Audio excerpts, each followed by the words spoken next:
Is The Conjuring a modern day classic? Well, we're going to talk about it and we won't have to play a game of hide and clap. Let's go.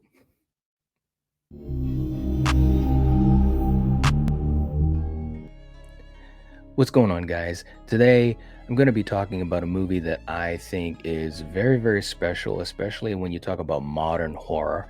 We're going to be talking about The Conjuring from 2013, directed by James Wan and starring Vera Farmiga, Patrick Wilson, Lily Taylor, and so many other talented actors and actresses, especially young actors.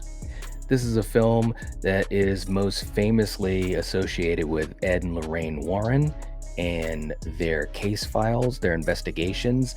And obviously, in the movie, you have Patrick Wilson, who's portraying Ed Warren, and Vera Farmiga, that is portraying Lorraine Warren.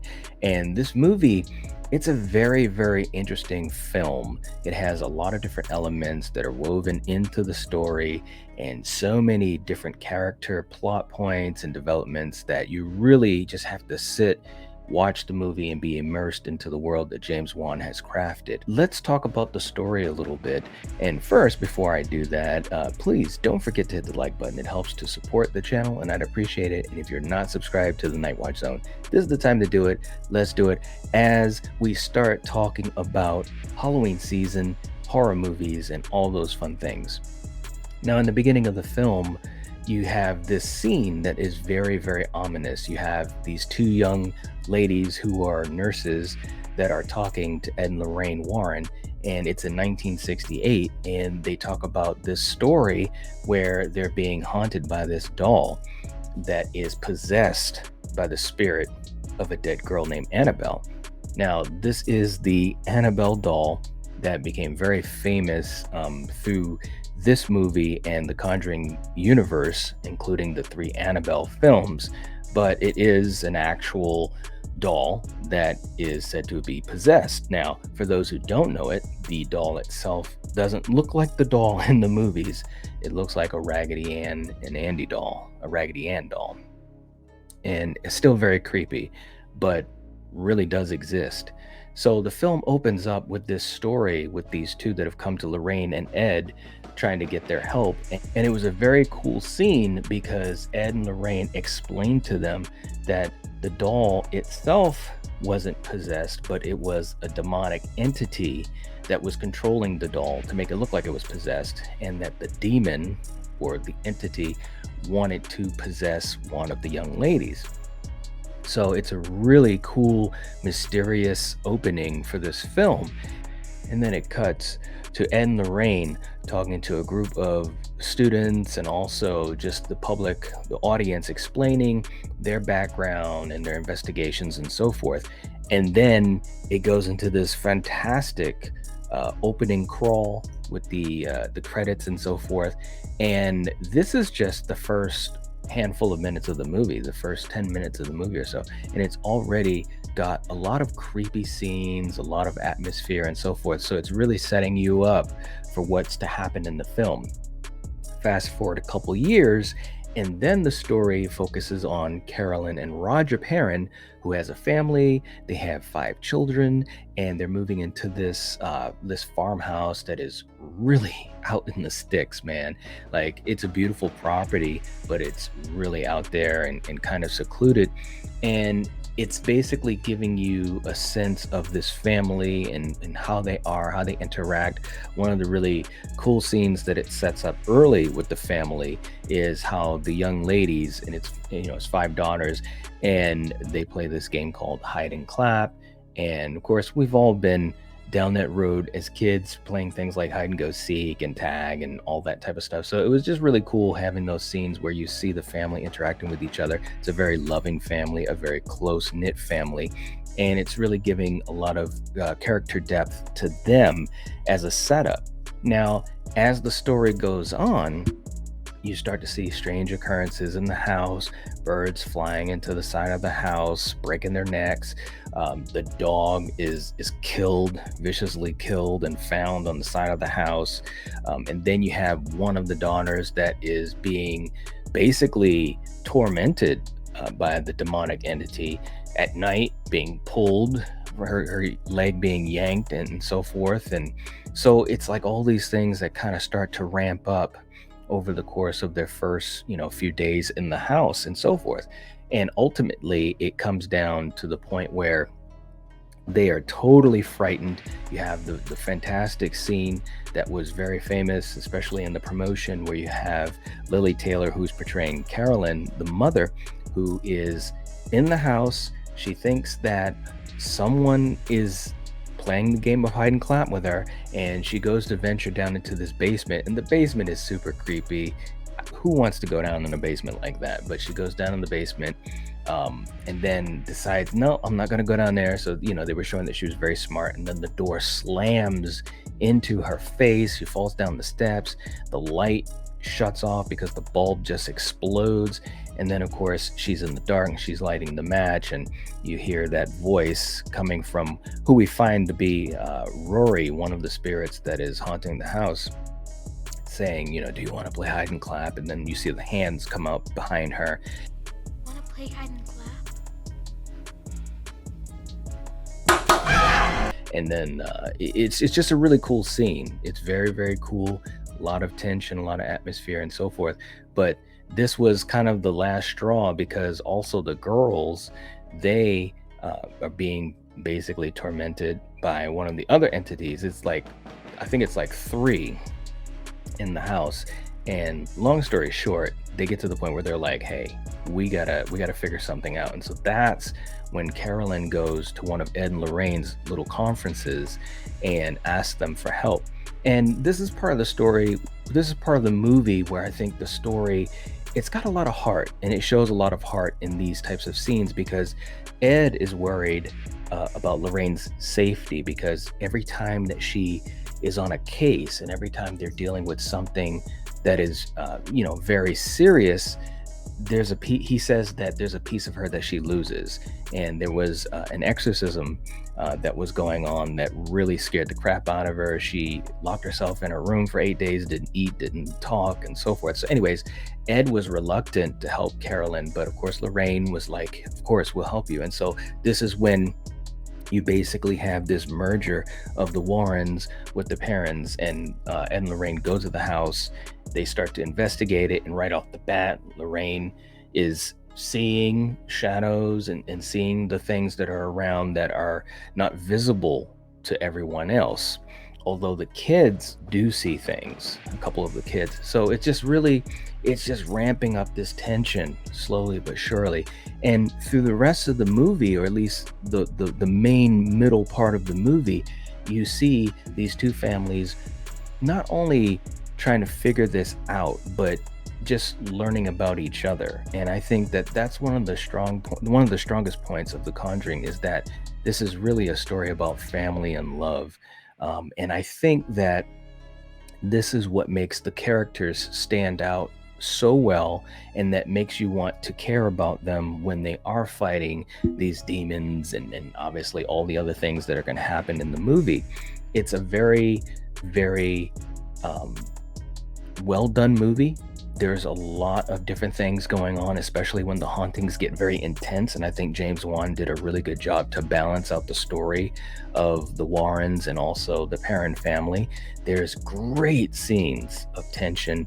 There are no cheap jump scares in the film. James Wan likes to instead focus on tension and atmosphere, and like building all of these things up to a scare, or to something that's horrific.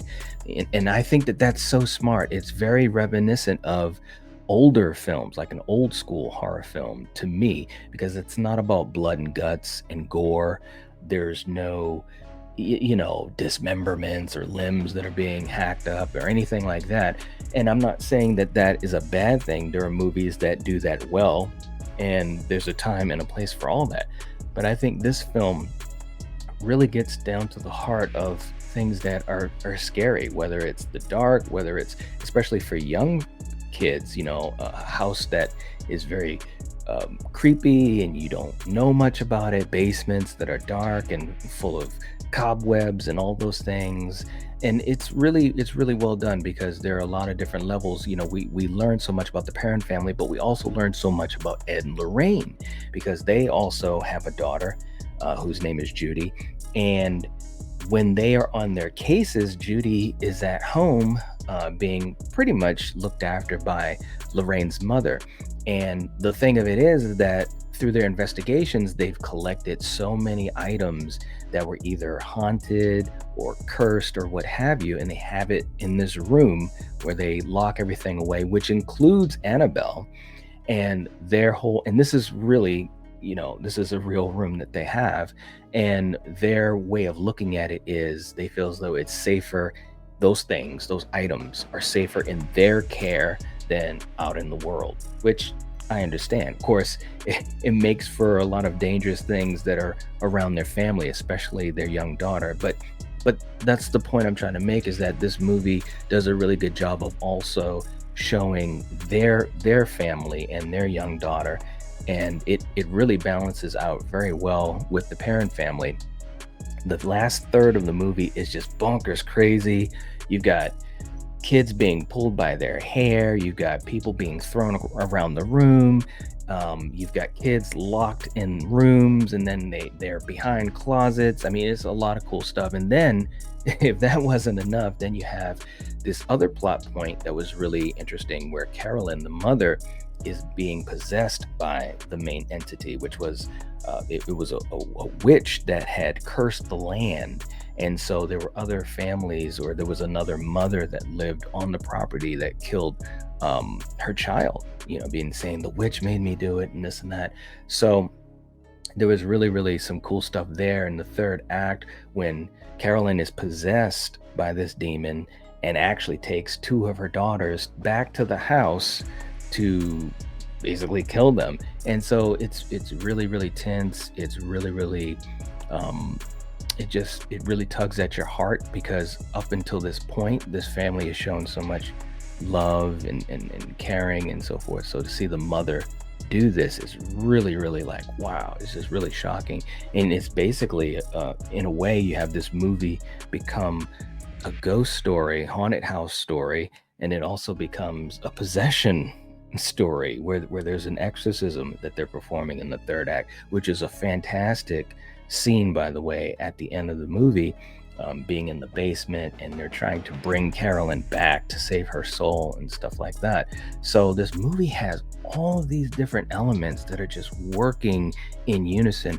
And when I rewatched it, and I love this movie, I've talked about it in rankings and stuff like that, but I've never talked specifically about it like this in a video like this.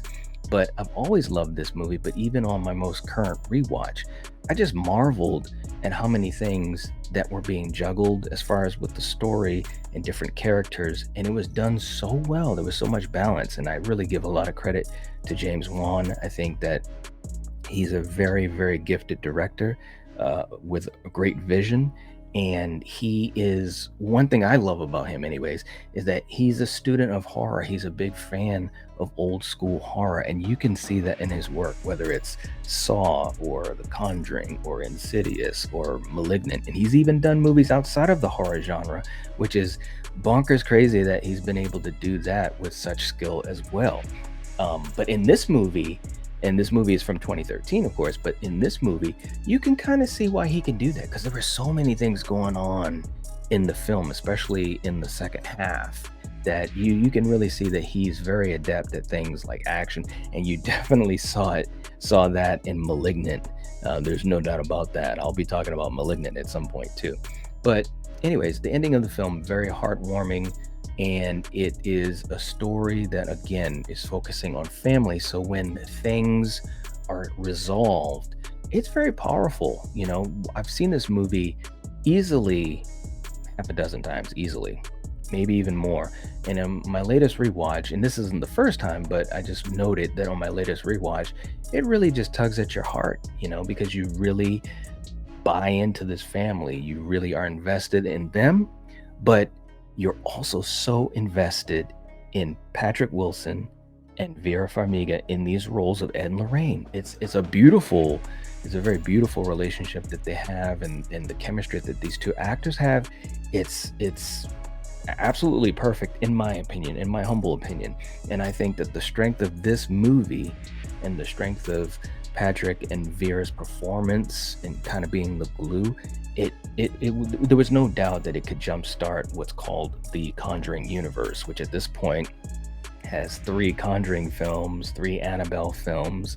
We've got one The Nun film and another one coming out shortly. We've got The Curse of La Llorona. I mean, it's really it's crazy. It's really crazy. But this film is very special. It really is. So for you guys that have not seen it, or if you haven't seen it in a long time, I would definitely recommend you checking it out, especially as we head into Halloween season, fall season. It's a really great movie. I truly, truly love this movie. And I think as the years go by, it becomes more and more of a classic in my eyes because it's very reminiscent to me of movies back when I was young and first getting into horror, movies like Poltergeist, which, by the way, we have our Battle World matchup, which is going to be The Conjuring versus Poltergeist. So if you have not seen that, you gotta check it out. It's gonna be absolutely awesome. I don't know which movie's gonna win. I really, really don't, because they're both amazing films with great families and scares and atmosphere and tension and moments of smiles and laughter and tears. It's is really, I think these are the types of horror films that show how many layers these movies can have and how much great character development they can have. So, anyways, if you haven't seen The Conjuring, you should definitely check it out. To me, it's a classic, no doubt about it. So, anyways, let me know what you think in the comment section down below. Are you a fan of The Conjuring? Are you not? Tell me why. I'd really like to know. For those that have seen it, let me know some of your favorite scenes or scenes that really stand out with you. Anyways, don't forget to hit the like button. It helps to support the channel, and I'd appreciate it. And if you haven't subscribed to the channel, this is the time to do it. Do it, do it. And anyways, I'll catch you guys later. If you're watching this, if you're listening to this, you are the Night Watch. Peace.